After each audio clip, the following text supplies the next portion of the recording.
This podcast episode was made possible in part with support from Sacred Rights, a project funded by the Henry Luce Foundation and the E. Rhodes and Leona B. Carpenter Foundation and hosted by Northeastern University. Sacred Rights is a project that supports public scholarship on religion and provides resources and networks for scholars of religion committed to translating the significance of their research to a broader audience.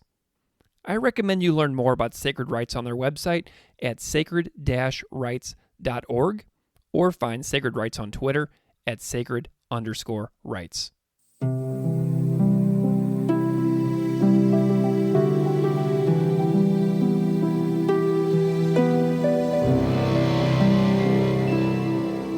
Welcome to Classical Ideas. This is Greg Soden, and this is a podcast where, since 2017, I discuss all things religion with a variety of fantastic scholars, experts, authors, and educators. On this episode, my guest is Dr. Orit Avishai. Orit Avishai is an ethnographer at Fordham University, where she teaches in the Sociology Department and in the program on women's, gender, and sexuality studies. Her work considers how ideology and culture, broadly defined, shapes social institutions, identities, political dialogue, and cultural practices. Her recent work has focused on Jewish Orthodoxy, and we discuss her book, Queer Judaism, LGBT Activism, and the Remaking of Jewish Orthodoxy in Israel from NYU Press.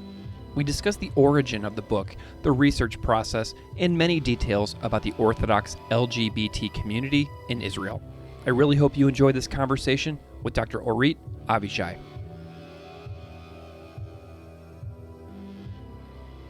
Dr. Orit Avishai, welcome to the podcast. Thank you so much for joining me today.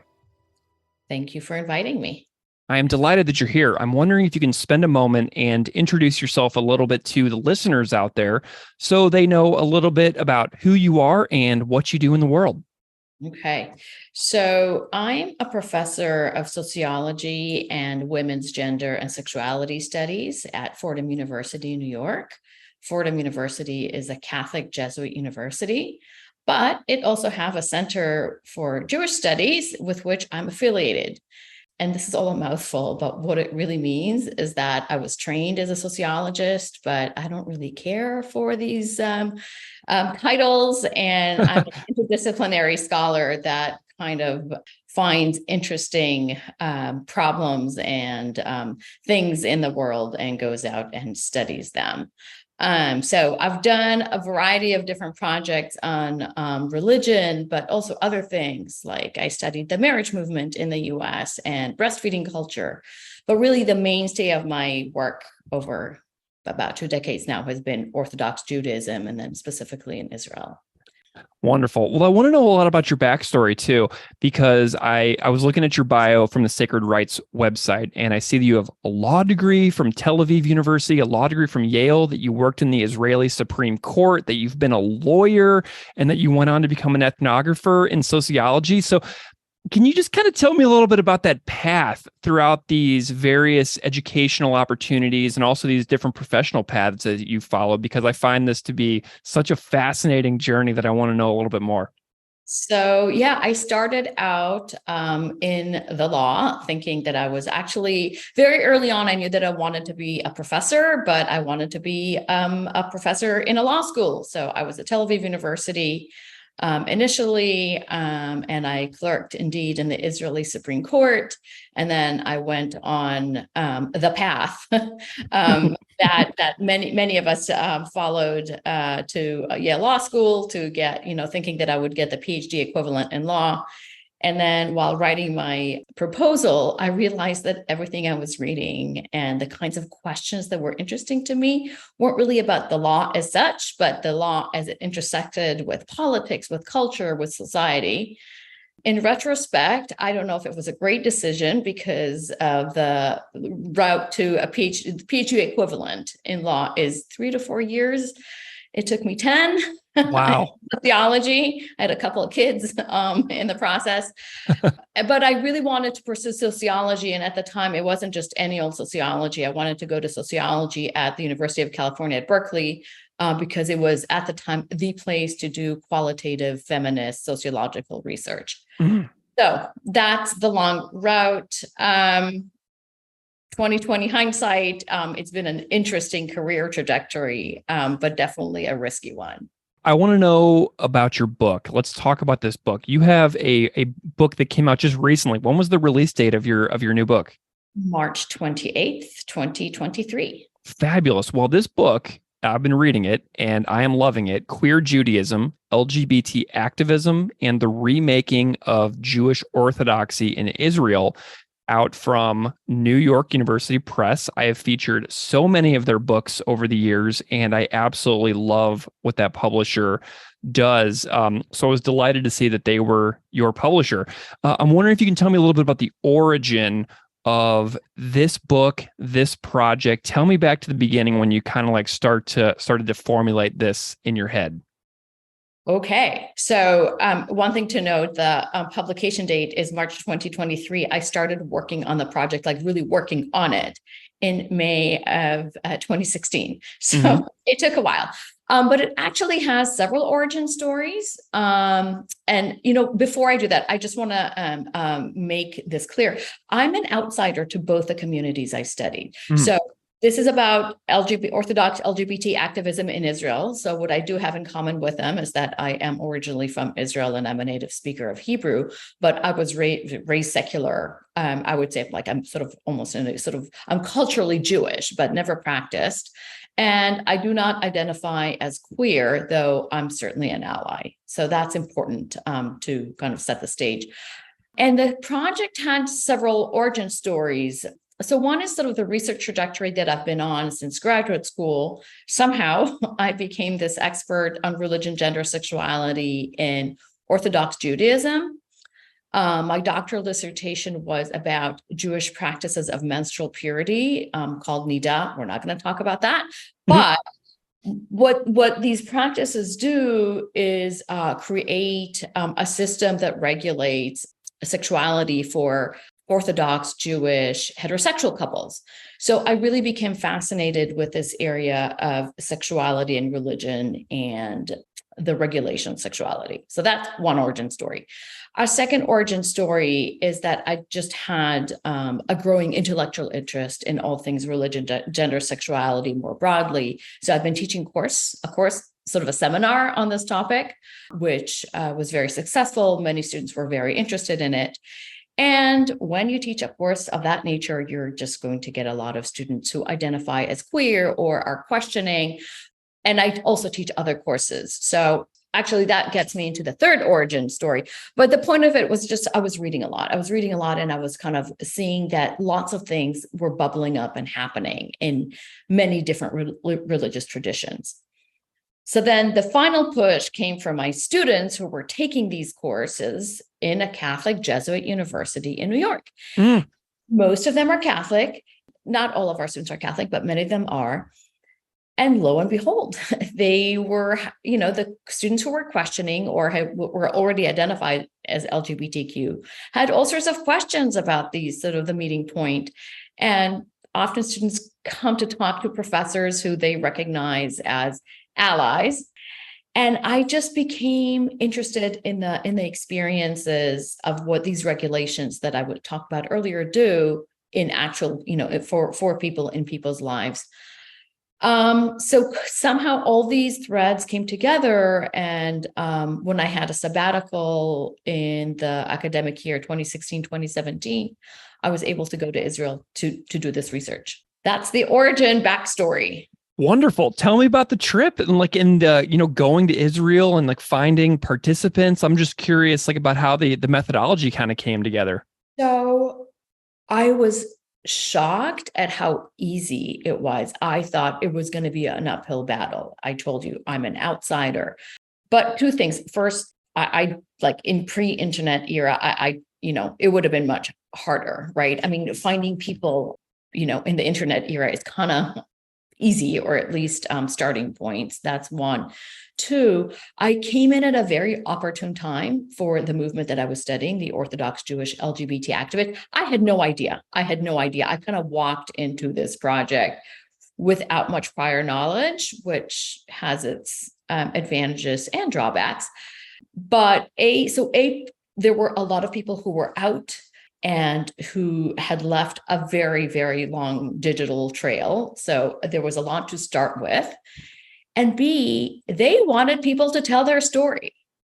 What we do in this kind of ethnographic research in general, and especially with more marginalized, vulnerable communities, is you find starting points. You start with people who are easy to track down and who want to talk to you.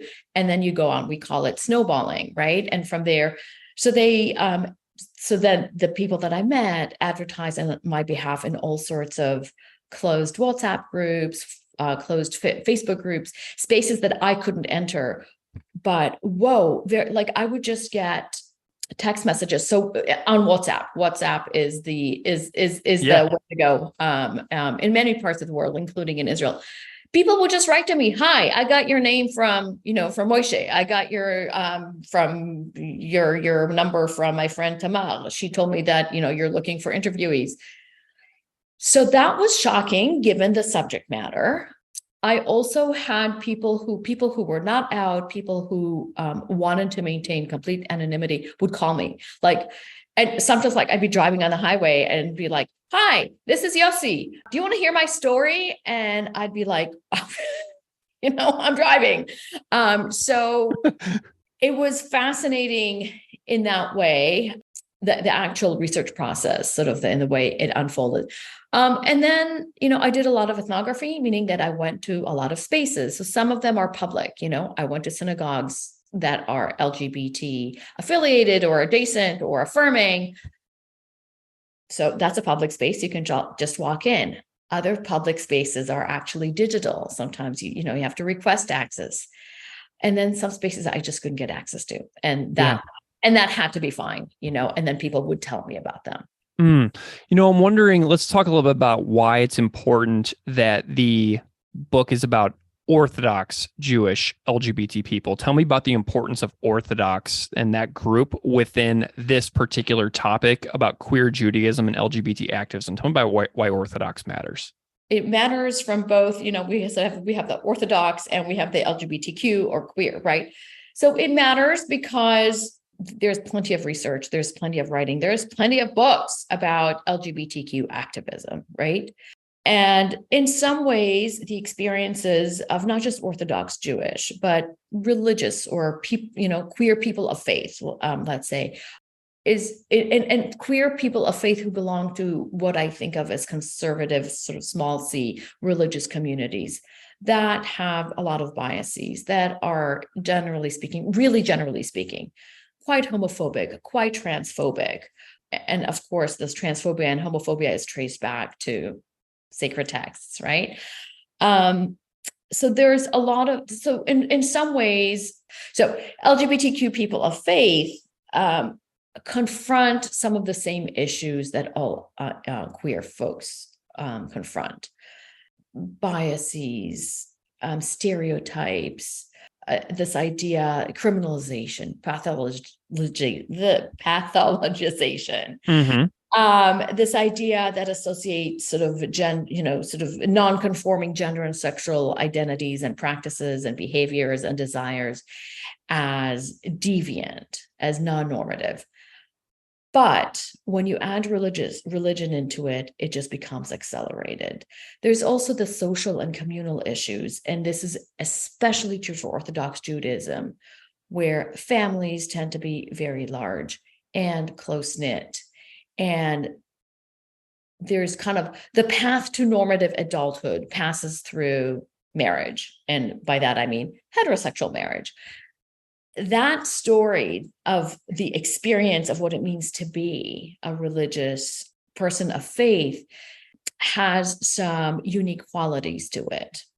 The liberal community within Judaism, so two things. In Israel, very, very small, important and existent, but very, very small. And B, the story, the gist of the story of both making social change and the personal negotiation is within more conservative religious communities. So that's what drew me into that story. Wonderful. Well, I'm looking at this book and it has a lot of new stuff that I've never really discussed before on the show. I've never heard about before. You have a fantastic glossary of terms right off the bat to familiarize readers with a wide array of organizations and groups. And I want to give you the chance, describe some of the most important groups doing activist work within the LGBT Orthodox communities of Israel. Like, who are some important must-know organizations that you found that you think are worth highlighting? Yeah, I mean, the glossary had to be there because I'm writing, all these terms and just talking about issues that you can't write. It's even hard to pronounce them. So it felt like I needed to give my sort of readers a map to go back to. So hands down, the two most important organizations are Bat Kol is one, and the other is Chavruta. The first is an Orthodox queer women's organization, and the other is an Orthodox queer men's organization. Fun fact, I'm using the term queer because that's what they call themselves now, but this is actually really recent. Bat Kol, the women's organization, was founded in 2005. Its name literally means the voice of God. And like many other lesbian and feminist organizations, probably since its founding, there were a lot of debates of what the actual name should be and who should be included under its auspices, right? Is it only lesbian women? Is it also bisexual? What about trans women? What about non-binary? It finally, in 2021, they finally shifted their official name to include queer. And on the men's side, the organization was founded in 2007, actually with the help of a general, and by that I mean non-Orthodox LGBTQ organization, the Jerusalem Open House. And its name refers to the practice of Jewish learning, which is typically conducted in pairs. That's the Chavruta. And the practice has sort of a deeper layer of meaning. It alludes to a sage's observation that juxtaposes human sociability and life with loneliness and death, which is what Chavruta members kind of claim, that by coming together as a Chavruta, they're learning together, but what they're learning here is how to be Orthodox and gay. They went through the same trajectory of kind of negotiating, debating their name. And just in July 2022, so I was working on the copy edits of the book, I had to kind of insert this tidbit that they were working towards changing their name to a more inclusive queer. So this is the LGBTQ activism on steroids, right? All this is happening within like a decade and a half. Yeah, and it's like changing in real time, like in the time since the book came out until today, which is only like weeks ago. I'm sure that brand new things have happened, Yeah. And it's interesting, it's like you finish a book and it's published and you kind of want to move on, but but then you go and give talks and people ask you about what's going on now. And it really is irresponsible not to have good answers. I just have had that happen last week. So I'm out of the field in the sense that I'm no longer kind of obsessively following breaking stories, but I'm definitely still in the field because it's done, like there is a book, but it's never really done because life goes on. I joked, but only half joked, that there was an advantage to taking such a long time with the book because I could really watch processes unfold. And, there were interviewees, especially central activists that I interviewed officially several times and then had contact with them multiple times over text, or I would see them at events. So there was a lot of there was this ability to track and follow the organizations and the movement as it unfolded over a period of several years. That was not my original intention at all. Yeah. Well, okay. So we have these groups that you just overviewed very nicely. And then we also have the importance of the political reality and the ways that the parties are involved with what is going on with regards to LGBT rights within the country. So I'm wondering if you can tell me a little bit about who the important political parties are here that are maybe fighting against inclusion of LGBT Orthodox people, like how powerful they are. What do we need to know about the political reality on the ground? Right. So I talked about a couple of Orthodox LGBTQ activist organizations. There are others, and they all come together under this umbrella not really organization, this umbrella network that's called the Proud Religious Community. And the Proud Religious Community has, if we're going to identify one foe, they would be under the umbrella of conservative, and this is with a small c, Orthodox and ultra-Orthodox parties, politicians, establishment folks, rabbis, and sometimes entire religious communities.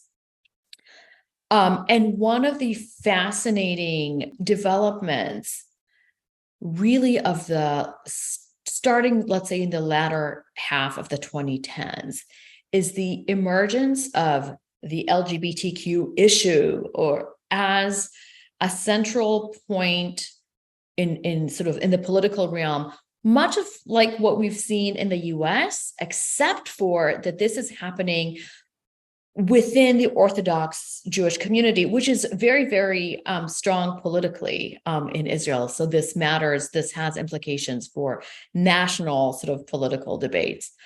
So, if I had to point to like it's not even the number one, but it's the most audible and visible nemesis is this party that was established in 2019 by a very, very conservative Orthodox rabbi and others in his circle, although it had other precedents. And the name of this party is Noam, which in Hebrew means pleasant, but they're really not very pleasant people. It's an uber conservative, homophobic, transphobic, anti-feminist, very, very nationalist party. It kind of like its reason for being almost is this protecting the family, protecting normalcy, protecting the nation. Many of the slogans of this party include references to family, normalcy, and nation, which they see as being under siege from a bunch of like others. Like they produce these videos and these others are like really comically portrayed. So Reform Jews, secular Jews, definitely non-Jews, feminists, and then LGBTQ persons. And the number one enemy that they see for normalcy and for the viability of the Jewish nation are Orthodox, Jewish, LGBTQ people and their allies. It's blatant, it's out there.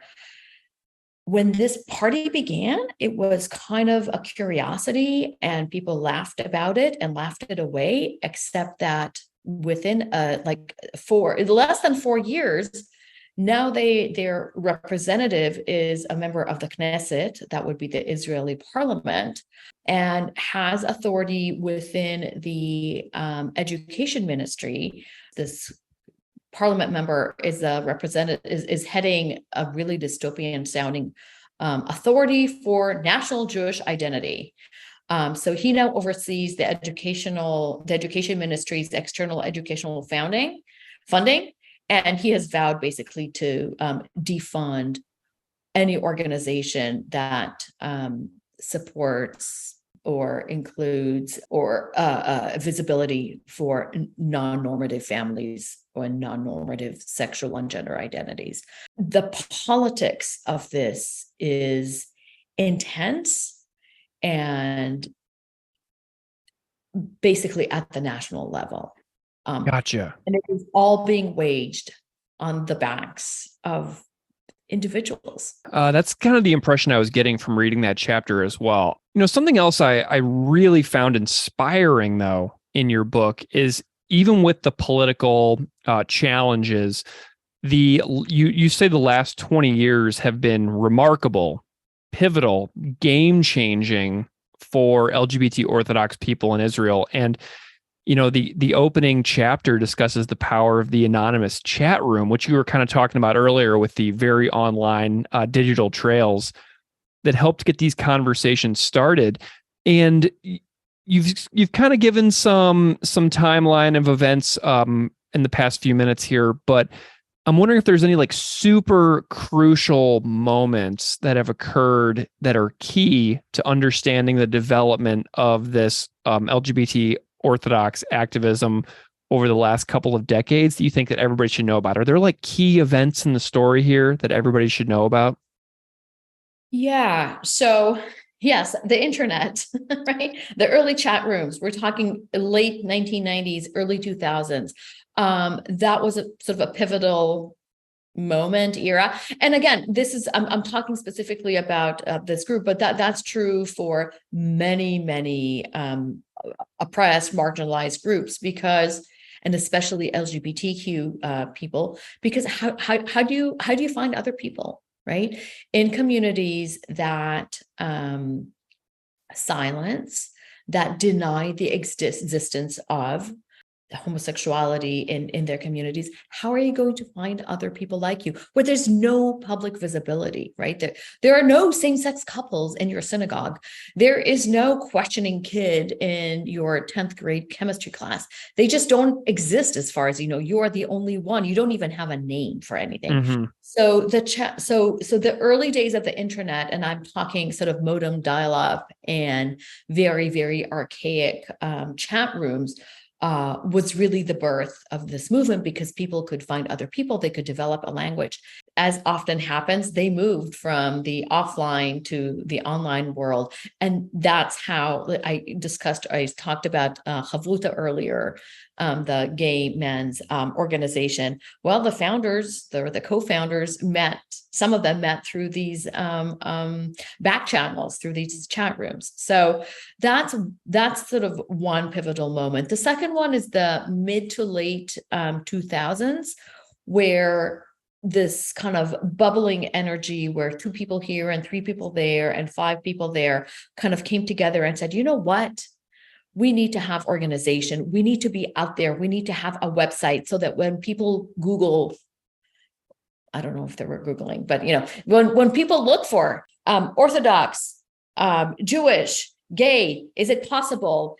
They don't just get hits, with a reference, that send them to conversion therapy or organizations or some hateful material, but they find us and they know that we exist, that they can talk to us. So that would be the late, and a lot of things happened. When I put it all together and realized how many initiatives and organizations began in between 2005, 2006, and 2009. The third pivotal moment, I would say, was the Jerusalem Pride Parade, which official name is the Jerusalem Parade for Tolerance, something of that sort. So it's not really officially a pride parade.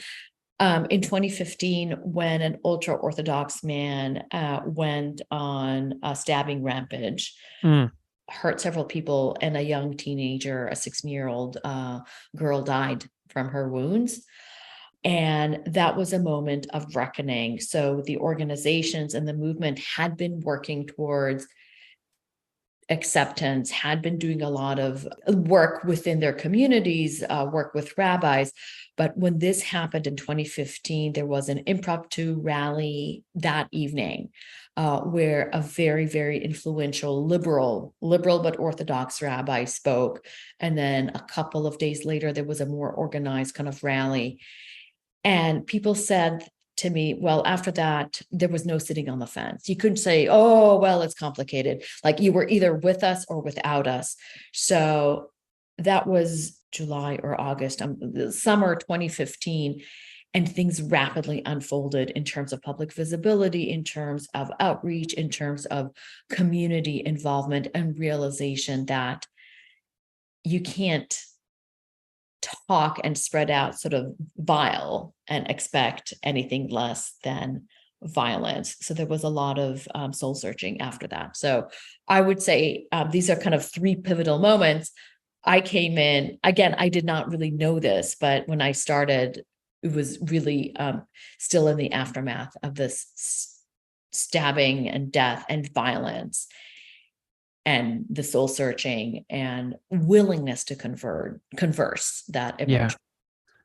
You brought up the rabbis a minute ago. How are the rabbis doing with all this rapid change in the country in the last couple of decades?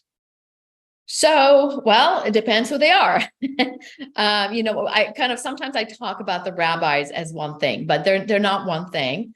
There is, they're a mixed bunch. There is sort of the more conservative folks, like I talked about Noam earlier, but there are a lot of other kinds of, there are many other groups and strands of conservative circles within Orthodoxy. With the conservative rabbis, there's no real dialogue. There's no real conversation.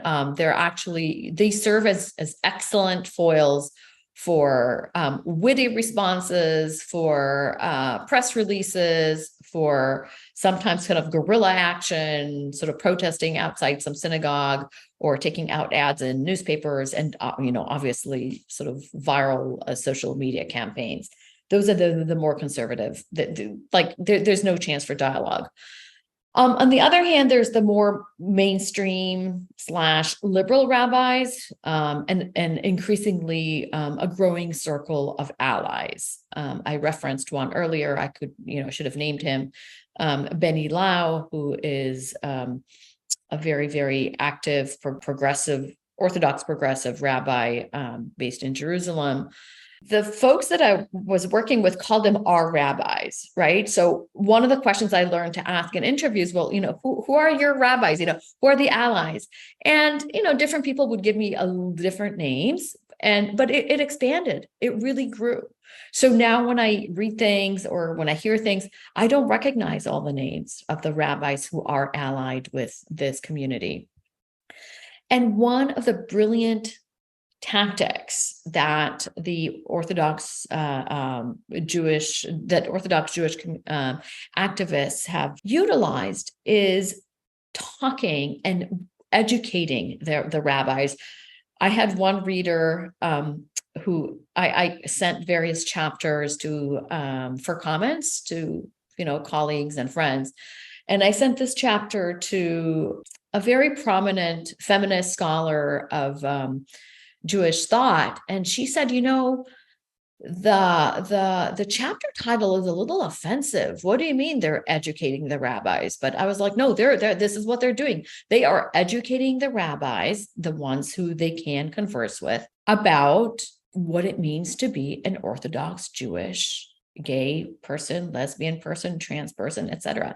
They are educating them in the basics of theories of gender and sexuality. They're educating them and they're studying with them, which is a very, very Jewish thing to do. You study texts together, the expert and the student, right? You study texts together to figure out what the texts mean, what they could mean, how to adapt them to particular groups, to particular circumstances.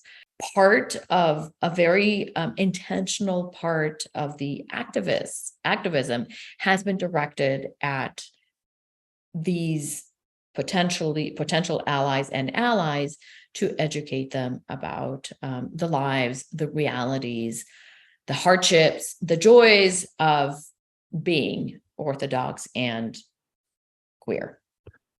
As the researcher who was, talking to all these groups and learning about all these things going on in Israel, what were some of your favorite initiatives or public outreach campaigns that you learned about? Like, what were some of the things that you loved learning about the most? Wow, there were so many. One of the things that I complained about when I wrote the book, there are so many good stories. I think kind of as a broad initiative, my absolute favorite is an organization called Shoval. So this is one of those initiatives that began in the late 2000s. It's an outreach organization that runs, let's say, about 2-hour workshops for the general public, for communities, for educational staff at Orthodox institutions. That was actually the initial target audience. Groups of therapists and other mental health workers, basically any Orthodox groups that will engage them. So activists at Bat Kol and Chavruta, these would be the Orthodox lesbian and gay men's organizations, realized that they were working in various ways. Sort of, they were working to provide support for their community. They were working kind of about visibility, but they also wanted to have an educational and communal outreach arm. And they realized that it needed to be distinct from the work that they were doing kind of inward. So they established this organization, and they had this crazy idea that they were going to train people from their communities, sort of Orthodox, Jewish, LGBTQ, to talk about, kind of to first construct and then talk about their experience and go out into the world and meet with Orthodox communities and spaces that would host them and tell them about their lives.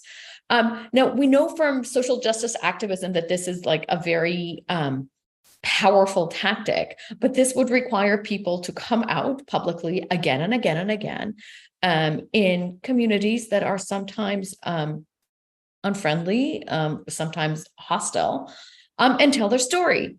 And it kind of worked, right? The idea was they were not going to battle. They were not going to debate. This is not a debate club. They're not going to debate Jewish texts. They're not going to debate Jewish practices. They're just going to come in and tell them, listen, my name is so-and-so. I grew up in this neighborhood. I went to this school. I went to this yeshiva. And the idea that the neighborhood and the school and the yeshiva would all be Orthodox. Like they would know, right? They would name a neighborhood which is very, very Orthodox, right? And the subtext there is, I'm one of you. I'm your neighbor. I'm your cousin. I'm your sister-in-law's friend, right? People like me. And then would just tell their story. And I realized, right, that they were telling a very Orthodox LGBT story. This organization is named Shoval. They train their volunteers. They have these specialized trainings, maybe every other year. And they help people write their Shoval story. I realized at some point that some activists, I couldn't interview them because they would say, oh, do you want to hear my Shoval story? And I'd be like, no, I went to this training and that training. I've already heard you tell your Shoval story. I actually don't want that prepackaged story. But the prepackaged story kind of became part of their story, right? So I got to go to a lot of these workshops. Now, the people kind of behind the scenes who've sort of founders and people who have worked for the organization say that in the beginning, each booking was like, a success. And now they can't meet demand, right? The demand is so big. Like people know about them. They're really everywhere. And a couple of times a year, they're part of broader initiatives. So right now, actually, is one of them. It's called the Making Space initiative that runs in conjunction with Pesach Sheni, so Passover, the second Passover, which is now marks celebrating tolerance within Jewish communities. So they organize like dozens of these meetings within the space of a week all over the country. And it's a huge logistical success, but it really means that dozens of people are willing to go out there and meet with people in the community and tell them their stories. I love it. You've got an organizational structure running through the book. You call them lines of inquiry. What are the three threads that, in your view, ties the book together for readers that you purposefully set out to achieve? Well, purposefully set out to achieve would really miss or mask how actually, or at least in my experience, books come together, which is you sometimes realize what you're really after only after the fact, right? I mean, these were kind of inquiries I think that I had in the back of my mind, but they didn't fully crystallize until I was actually done and putting it all together. And then I realized, oh, right, these are the kinds of questions. So there are three of them. One of them is about how religious traditions, religious stories, religious communities tell their stories and change, right? So like other religious traditions, Jewish Orthodoxy kind of asserts itself as a timeless thing, right? Which is, heterosexual, cisgender social order. But then I got thinking, well, who decides? Like, who is at the table when Orthodox Jews, decide, who gets to be called an Orthodox Jew and who isn't? Like, were non-heterosexual and non-cisgender Orthodox Jews consulted? And this is a rhetorical question because, of course, not. So the line of inquiry became, what does it mean to be Orthodox? Well, yeah, what does it mean to be Orthodox? And can queer folk demand sort of inclusion in this club that is called Orthodox Judaism. So that was sort of one line of inquiry, is sort of the construction, the work that goes into maintaining Orthodox Judaism. And of course, I focus on Orthodox Judaism, but this is true for other religious communities or religious traditions. The second line of inquiry is about the activism. Like, how do they do this? Like 2 decades ago, there's no language. I mean, don't like talk about visibility. There is no language for someone to say, hey, I'm Orthodox and LGBTQ, I'm Orthodox and gay, I'm Orthodox and lesbian. So like, how did they do this in 20 years, but really even less than that? So here my analysis first looked at what they did, like how did, what initiatives, what groups, what organizations emerged from a void. And then I looked at the logic and the rhetoric and the tactics and the strategies that they used in their activism. So kind of a sort of classic social activism kind of line of inquiry. And the third line of inquiry is about people's lives, right? So what is the experience? What does it take for LGBTQ people, persons of faith, in this case, for LGBTQ Orthodox Jews, to achieve psychological well-being, to live livable lives under assault, right? Under assault from so many of their co-religionists. And here I looked at how religion, is often portrayed as a source of conflict, as a source of anguish, as a source of spiritual harm for LGBTQ persons of faith. And I kind of saw through my research that religion can also be a source of joy and a source of meaning making. Mm-hmm. It can play a very powerful role in people's lives. So those three together came kind of to tell sort of the broader story that I was telling here. And I'm kind of trying to tell this all at once about the activism, about livable lives, and what it means to be sort of us. What is, who can be part of the group, and how people whose group membership, let's call it, is questioned, come to challenge the sort of the rules of inclusion. The result can be a much more accepting and exciting religious experience, not just for the marginalized, but for everyone. Wonderful. What an amazing story of this very special book for this group that's doing so much to create a better future for themselves in their home country. Let's chat about what else you're up to a little bit. You're a member of Sacred Rites, the 2023 Carpenter cohort. And I'm just wondering how you're enjoying the experience so far of doing trainings in public scholarship and getting your voice out there into the wider world of public media. It's been a really great experience. We writers and researchers, we kind of sit behind the screen and think with ourselves, and it can get very lonely. Academics also are notoriously bad writers when it comes to I'd like to think that I'm a good writer, but when it comes to the broader sort of writing for the broader public. So being in community and hearing other people's thoughts, experiences, strategies to navigate sort of the public domain, right? Writing for a different kinds of audience that we usually imagine has been very, very powerful.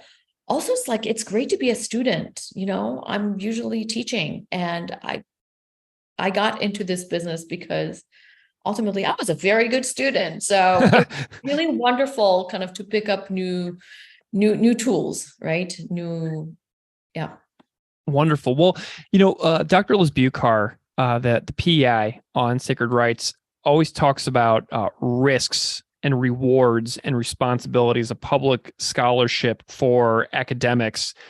What are you seeing as some of those that you are finding within this process for you? Like, what are your risks working with this topic? What are your rewards that you're getting out of it? And how do you see yourself as somebody bringing forward these stories for the larger public? Well, there's always the risk of doing harm. I mean, one of the reasons it took me such a long time to write the book is to make sure that I'm not exposing, naming people who should not be exposed. And I'll say in parentheses, many of my interviews wanted to be named in their full name. So sort of, there's that real sort of big risk. There's also a risk of, I have an anthropologist friend who calls it the National Geographic moment, right? So turning this into a sensational story of sort of great interest, but that really cheapens and especially the personal experience. So there's always that fear of doing more harm than good with both academic writing, definitely with public writing. The rewards, I'm still working through them. Some people really want to be out there in the world. I'm just very happy writing, my books and my articles and having them out there and not engaging with all sorts of trolls that sometimes find their way into your inbox and elsewhere. So that reward I don't like, but I do find it rewarding when people find my work and are moved by it. For example, I did a public event just last Thursday at a synagogue in Brooklyn, where I kind of following this format, someone interviewed me and I got to tell about the book and about the research. And people were very, very thrilled. They came, they were very interested in what I had to say.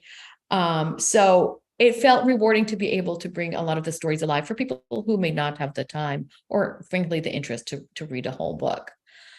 And I got some nice comments sent to me from friends, about, who had read the book or parts of it. So that feels very rewarding. The responsibilities, wow. I mean, especially as an outsider to both communities, they weigh heavily. They weigh very, very heavily to really get it right, to not sensationalize, et cetera. Wonderful. Do you have any specific goals for yourself, like venues that you'd like to publish in or anything like that you're really shooting for with regards to getting your work out there for the public? I don't know. Well, the holy grail is always, right, the New York Times or the Washington Post. But I actually recently had a couple of pieces, not directly from this research, it's from new research I'm starting to think about, but within the same realm of LGBTQ and Orthodox Jews, about the Yeshiva University case vis-a-vis the Pride Club on its campus that it actually won't allow. So I had that in the conversation. I had a piece in Religious Dispatches. So I would love to get more stuff in those actual kinds of publications, but also in Jewish sort of publications. I tried to pitch the pieces that eventually became the pieces that I published. The Jewish publications didn't want to touch. So I kind of want to crack that nut. But so that's kind of that's one of the goals. Wonderful. Well, I'm looking forward to seeing what it is that you do. Do you have any places that you would suggest people find you or get in touch if they were wanting to learn more, or any things that you would direct people's attention to if they wanted to follow up? Well, I have those two pieces that I published in the conversation and in Religious Dispatches. And then I have some others that they can find if they Google my name that are open access. Perfect. And they can find me through my Fordham University website. Fantastic. Well, Dr. Orit Avishai, I have absolutely loved learning about your book, your research, your very diverse career path that you have traveled. It has been such a pleasure to learn with you and to learn about everything that inspires you in your work. Thank you so much for spending all this time with me today. Thank you. This was an experience. This was very gratifying. I guess this is a reward to be able to talk about my work to condense 6 years of work into an hour. Thank you very much. Oh, you're so welcome.